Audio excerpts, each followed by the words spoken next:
everybody. It's Tuesday here at Witches of the Moon, and hopefully a good portion of us are coming off of a 3-day weekend. It's been really cold here. I'm in Virginia. I think the high was 14 today. We're expecting a really big snowstorm, I guess Thursday and through Saturday. It's looking like, I've heard anywhere up to like 8 to 18 inches, I guess depending on where we are. I don't know. Whatever it is, I hope it's enough for them to close school so I can have a day off to myself. But anyway, this week's topic, and when we got the topics back, I guess maybe a month ago, I guess they were finalized. I'm not sure when I got the topic. I looked at this topic, and I honestly didn't know what I was going to say about it, because I racked my brain for a good couple of weeks wondering what I was going to say, because this topic is unusual tools, things that are unusual in craft. And I sat down and I thought about all the things that I use, all the things that I've seen other witches use, and none of it seems strange to me. Now, I don't know if that's because we are strange, so everything that's deemed strange is normal. You know, I use eggshells a lot. I've used teeth. My teeth, my baby teeth. But I've used that, and that doesn't seem strange to me. That it seems normal. I'm really sorry about the sun glare. There's nothing I can do about it. It's just bright. But anyway, it seems normal to me to use those kind of things. We are witches. We do dabble in things that are not considered normal. We're not dabble, but we are not normal. So for me to think about unusual tools, it just seemed like all of it was normal for a witch. And I think that's part of it. You have to, what's normal for you may not be normal for somebody else, but that doesn't mean it's not normal. Like I said, I've used my own baby teeth in a couple of my spells for myself. I've used eggs, like eggshells. I've used, you know, hair. I've used all sorts of things, and you know, I've used bone. I've used seashells as a means of using it. Like, I've got a rather large seashell that's got a very goodness gracious, my word is just gone. It's got a very narrow tip, and I use that as a way to pour some ingredients into a tiny little jar without spilling it. So I guess I use it as like a cylinder. I mean, it's not unusual to me. It's using part of nature as a part of your craft. You know, it's perfectly normal for me to use a shell as a spoon. You know, it's adding the element of water into what you're doing.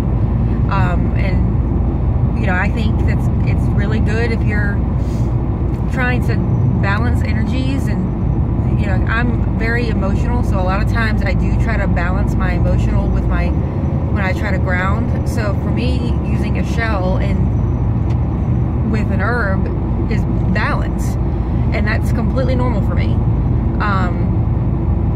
I'm trying to think of like anything else that I've used that maybe would be strange as a tool. I mean, I made my own wand out of my apple tree branch, but I think that's typical for most witches. If they make their own wand, is to have a branch from a tree, and it's not. I mean, it's not strange. I feel like I keep going back to that.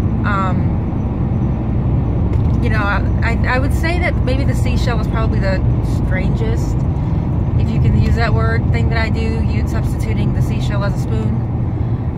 It is absolutely one of my favorite tools to use. I have used it in almost every single craft, whether it be, you know, witches balls or whatever. I've used it every single time since I found it, and it's just one of my sacred things.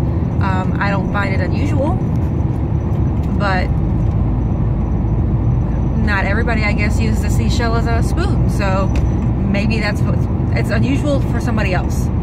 I feel like I'm rambling.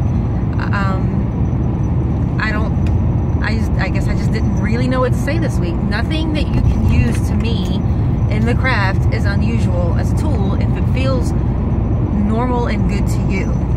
You know, if you pick up something and you're like, this would be a good this, and I'm going to use it as this, then that's what you do. If you, you know, I was given in a swap, I want to say it was I don't think it was a bone, but I think it was like a horn, which, I mean, is a bone, but it's not like it wasn't like a leg bone or anything, but it was a horn, and I just didn't connect with it. But my husband came in and he was like, who gave you that? And I said, you know, it came in a swap. And he's like, that's awesome. And I just looked at him and he's like, can I have it? I guess it just kind of called to him. So he uses it. He uses it to stir his ingredients. It called to him, and I imagine that she gave it to me because he was meant to have it. And that's what he uses as a spoon to stir, or something to mix. And the bottom end of it is very flat, and it's a very thick cut too, so he's used it to crush as well. So I mean, it's not unusual for him, but somebody else may find crushing herbs with a piece of horn very strange. I guess that's all I have to really say this week. You know, my thought is, if you find it and it feels like it should be a particular something, let it be that particular something, because that just makes your magic all the more powerful. I would love to hear if you guys have got some interesting tools, if you guys have ever found something that you've used for something that's not what it's meant for. You know, I like to hear about that kind of stuff. So if you guys have any of that, please feel free to put that in the comments and talk to us about that. We would love to see it. So until next Tuesday, many blessings and blessed be.